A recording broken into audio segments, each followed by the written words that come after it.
Bro తమిళ్లో ఒక పేరు ఉన్న హీరో జయం రవి గారు. సో ఆయన మన తెలుగు వాళ్ళు కూడా కొంచెం సుపరిచితమే వాళ్ళ అన్నయ్య మోహన్ రాజా గారి ద్వారా. సో ఆయన రీసెంట్గా ఆయన డైవర్స్ పెద్ద ఇష్యూ అయింది, మొత్తం నేషనల్ వైడ్గా పెద్ద ఇష్యూ అయింది అనమాట. సోషల్ మీడియాలో ట్రెండ్ అయింది. మరి ఇప్పుడు ఆయన రెండో పెళ్లి కూడా చేసుకున్నాడు అంటూ వార్తలు అయితే వస్తున్నాయి. అసలు ఫస్ట్ తెగిందా, రెండో చేసుకున్నారా, ఏం జరుగుతుంది? అంటే ఇప్పటి వరకు అయితే తన ఫస్ట్ భార్యతోని విడాకులు అయితే జయం రవికి ఇంకా రాలేదు.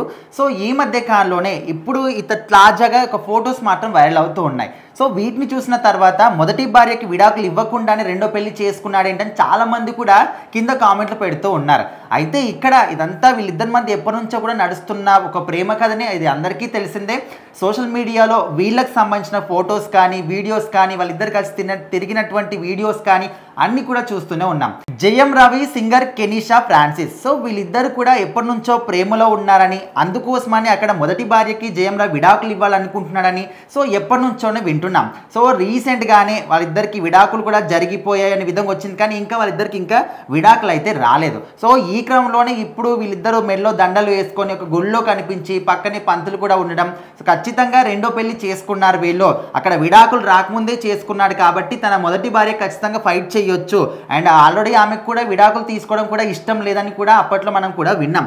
సో మరి ఇప్పుడు వీళ్ళకి నిజంగానే పెళ్లి జరిగిందా అంటే దీనికి మాత్రం అసలు నిజం ఏంటంటే వీళ్ళకి ఇంకా పెళ్లి జరగలేదు.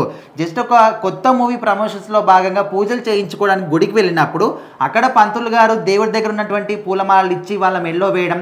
సో దానికి సంబంధించినటువంటి ఫోటోలు ఇప్పుడు సోషల్ మీడియాలో వైరల్ అవుతూ ఉన్నాయి. కాకపోతే కొంతమంది ఎట్లా అంటే అక్కడ నిజం ఏంటి, నిజంగానే పెళ్లి జరిగిందా ఏంటి అనే విషయం మాత్రం ఎవరు కూడా తెలుసుకోకుండా ఇష్టం వచ్చిన రీతిన రెండో పెళ్లి చేసేసుకున్నారు. అక్కడ విడాకులు రాలేదు, వాళ్ళ మొదటి భార్య ఫైట్ చేయొచ్చు, న్యాయపరంగా వెళ్ళొచ్చు అంటే ఇండైరెక్ట్గా వీళ్ళకి ఇంట్లు ఇస్తూ ఉంటారు. సో ఈ విధంగా సెలబ్రిటీలకు సంబంధించి ఏ విషయం వచ్చినా కూడా క్లియర్ అండ్ క్లారిటీగా తెలుసుకొని అప్పుడు మాట్లాడండి.